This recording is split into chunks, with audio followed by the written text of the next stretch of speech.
Money often feels heavier than it objectively is. Not heavier in weight, but in presence. It lingers in the mind longer than many other topics. It shows up in moments where it wasn't invited. It colors decisions that, on the surface, don't seem directly related to it at all.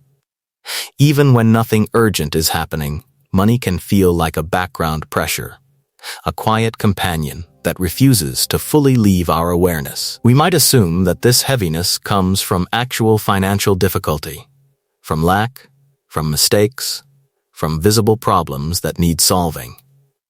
But that assumption doesn't always hold up. Many people experience this weight even during periods of relative stability. There's no clear crisis, no immediate threat, and yet the feeling remains. This raises an interesting question. Why does money feel so emotionally dense, even when the situation itself appears neutral? Part of the answer lies in how the human brain assigns meaning. Money is not just a practical tool. Over time, it becomes a symbol, a stand-in for safety, independence, belonging, competence, and even self-worth. These associations are rarely chosen consciously. They form gradually, through observation, experience, and repetition. Long before we fully understand what money is, we learn what it represents. As children, we observe how adults react to money. We notice tension in voices, changes in mood, moments of relief or stress. Even without details, we register the emotional tone. Over time, money becomes linked with those emotions. It doesn't matter whether the context is explained. The nervous system absorbs the pattern. Money equals something important. Something that affects how safe or stable things feel. This early emotional learning doesn't disappear as we grow older. It stays in the background, quietly influencing perception. When money appears later in life, it doesn't arrive as a neutral concept. It carries a history, a bundle of associations that shape how it feels, not just how it functions. This is one reason why money can feel heavier than other abstract concepts. It's emotionally loaded. The brain is also deeply concerned with survival and continuity. It constantly scans for signals about whether the future is secure. In modern life, money has become one of the primary symbols the brain uses to make that assessment. Not because money guarantees safety, but because it's culturally framed as a buffer against uncertainty. When the brain thinks about money, it's often really thinking about the future. This focus on the future adds weight. The future is inherently uncertain. There are no clear answers, no complete information. When money becomes tied to future well-being, it inherits that uncertainty. The result is a persistent sense of not knowing. Even when things are fine right now, the mind can drift forward, imagining possibilities. Some neutral, some concerning. The emotional system responds to these imagined futures as if they were real. We might think that knowing this would make the feeling go away, that once we understand money is symbolic, the weight would lift. But emotions don't work that way. Understanding changes interpretation, not sensation. The feeling can still be there, even when we know where it comes from. This doesn't mean the feeling is wrong. It means it's rooted in systems designed to keep us attentive to what matters. Another layer of heaviness comes from responsibility. Money is often framed as something that reflects good judgment, foresight, and adulthood. Without anyone explicitly saying it, we absorb the idea that money outcomes are personal, that they say something about who we are. When a concept becomes tied to identity, it naturally feels heavier. It's no longer just about resources. It's about self-evaluation. This is why money decisions can feel emotionally charged, even when the stakes are low. The mind isn't reacting to the decision itself. It's reacting to what the decision represents. A sense of competence, a fear of regret, a desire to feel capable. These layers pile on top of the practical aspect, increasing the emotional load. Social comparison amplifies this effect. Humans are constantly measuring themselves against others, often without realizing it. Money provides an easy metric for comparison, even when details are missing. We see fragments of other people's lives, milestones, upgrades, changes, rarely the full picture. The brain fills in the gaps, often assuming others are more certain, more prepared, or more confident. This doesn't require envy or resentment. It can happen quietly, in the background. A subtle recalibration of what feels normal. Over time, that recalibration can make one's own situation feel insufficient, even if nothing has objectively changed. The heaviness comes not from lack, but from perceived distance between where one is and where one imagines others to be. The modern media environment intensifies this process. Money-related information is everywhere, even when we're not actively looking for it. Headlines, conversations, trends, commentary. The brain treats repeated exposure as significance. If something keeps appearing, it must be important. And if it's important, it deserves attention. Attention over time creates weight. The problem is that visibility doesn't equal urgency. But the brain isn't great at making that distinction. It evolved to respond to what stands out, not what's statistically relevant. So when money is constantly visible, it can feel constantly pressing. Even if there's no immediate decision to make, the sense of importance remains. There's also the phenomenon of mental accounting. The brain doesn't treat all money as the same. It categorizes it based on source, purpose, and emotional context. These categories carry different emotional tones. Some feel restrictive, some feel fragile, some feel untouchable.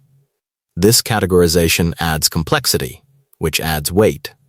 The more layers something has, the heavier it feels to think about. We might assume that complexity leads to better understanding. Sometimes it does. But emotionally, complexity can feel like burden. Each category requires attention. Each mental label carries expectations. The mind has to keep track of them all. Over time, the simple idea of money becomes a crowded mental space. Loss aversion plays a role here too. The brain is wired to respond more strongly to potential losses than to potential gains. This isn't pessimism, it's protection. In evolutionary terms, avoiding loss was often more important than acquiring more. In modern contexts, this bias means that money-related thoughts often tilt toward what could go wrong, rather than what is stable. Even subtle possibilities can activate this bias.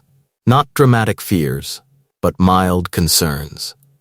The sense that something could slip, that a wrong choice could have lasting consequences. These thoughts don't need to be fully formed to influence emotion. The mere possibility can create tension, adding to the feeling of heaviness. Another factor is ambiguity. Money often involves unclear boundaries. There's rarely a definitive moment where one can say, "This is enough," or "This is settled forever." Without clear endpoints, the brain keeps the topic open. Open loops consume mental energy. They linger. The mind revisits them, not because they're urgent, but because they're unresolved. This is why money can intrude during unrelated moments. While relaxing, while working, while trying to focus on something else. The mind isn't being intrusive. It's responding to an open loop. Something unfinished. Something without closure. The heaviness is the cost of that unfinishedness. Cultural narratives reinforce this dynamic. Stories about success, preparedness, and responsibility often center money as a key marker. Even when not stated explicitly, the message is implied. Money equals readiness, stability, adulthood. When these narratives are internalized, money becomes a measuring stick. Measuring sticks carry weight because they're used to evaluate. This evaluation doesn't have to be harsh to be heavy. Even neutral self-assessment can feel taxing. The act of measuring requires attention. It requires comparison. It requires interpretation. Over time, the constant background evaluation adds emotional mass to the concept. There's also the role of control. Money is often associated with agency. The idea that having enough allows for choice. When money feels uncertain, it can feel like agency is uncertain too. The brain is sensitive to this. Lack of control is inherently uncomfortable. Even perceived lack of control can activate stress responses. Interestingly, the heaviness doesn't always correlate with actual control. Someone might have significant flexibility and still feel constrained. Another might have limited options and feel relatively calm. This difference often comes down to perception rather than circumstance. How much uncertainty the mind registers. How predictable the future feels. Past experiences shape this perception strongly. If someone has lived through instability, their nervous system may remain alert to similar cues. Even when conditions improve, the system doesn't immediately recalibrate. It stays cautious. The heaviness of money, in this case, isn't about the present. It's about memory. Memory doesn't store experiences as facts alone. It stores them as sensations. Emotions. Bodily responses. When a current situation resembles a past one, even loosely, those responses can resurface. The mind might not consciously connect the dots, but the feeling emerges anyway. Money feels heavy because it has felt heavy before. This helps explain why two people in similar situations can feel very different emotionally. Their histories shape their interpretations. The weight of money isn't universal. It's personal, even though the patterns behind it are shared. Another subtle contributor is moralization. Money is often framed in terms of good and bad behavior, responsibility, discipline, worthiness. Even without explicit judgment, these moral undertones influence emotion. When something is moralized, it becomes loaded. Mistakes feel heavier. Neutral outcomes feel evaluative. This moral framing can make money feel like a test rather than a tool. Tests carry pressure. They invite self-judgment. Even when no one else is watching, the internal observer remains. The heaviness comes from that imagined evaluation. At the same time, money is often treated as something private, not openly discussed. This privacy can increase weight. When experiences aren't shared, they feel isolated. When feelings aren't normalized, they feel unusual. The heaviness grows not just from the feeling itself, but from the belief that one is alone in it. In reality, many people carry similar feelings quietly. The silence creates the illusion of difference. Each person assumes others are more at ease, more confident, more certain. This assumption feeds the sense that something is wrong, even when it isn't. The body responds to all of this as well. Financial thoughts often trigger physical sensations: tightness, restlessness, fatigue. These sensations reinforce the perception of weight. The feeling isn't just mental, it's embodied. When the body reacts, the mind takes the signal seriously. This feedback loop can make money feel omnipresent. The thought triggers sensation. The sensation reinforces the thought. Over time, the association strengthens. Money becomes something felt as much as thought. It's important to recognize that none of this means money is inherently stressful. It means money has become a container for many human concerns: safety, identity, time, control, comparison, memory. When all of these are poured into one concept, that concept naturally feels heavy. Understanding this doesn't remove the weight instantly, but it reframes it. The heaviness isn't a sign of failure or mismanagement. It's a sign of meaning. Money feels heavy because it carries more than currency. It carries stories. When we reflect on this, it becomes easier to approach the feeling with curiosity rather than judgment. To notice when money feels heavier than the situation seems to warrant. To ask not what's wrong, but what is this representing right now? This shift doesn't demand change or action. It simply invites awareness. Awareness creates space. Space allows feelings to be observed rather than absorbed. The weight doesn't vanish, but it becomes less opaque. In the end, money often feels heavier than it is, because it's doing emotional work beyond its practical role. It's standing in for uncertainty, for future concerns, for identity questions, for social signals. The weight belongs to those layers, not to the concept itself. Seeing this clearly doesn't solve anything in a practical sense, but it changes the relationship. Money becomes something that can be understood, rather than something that silently presses. And sometimes, understanding is enough to make the weight feel more manageable, not because it disappears, but because it finally makes sense.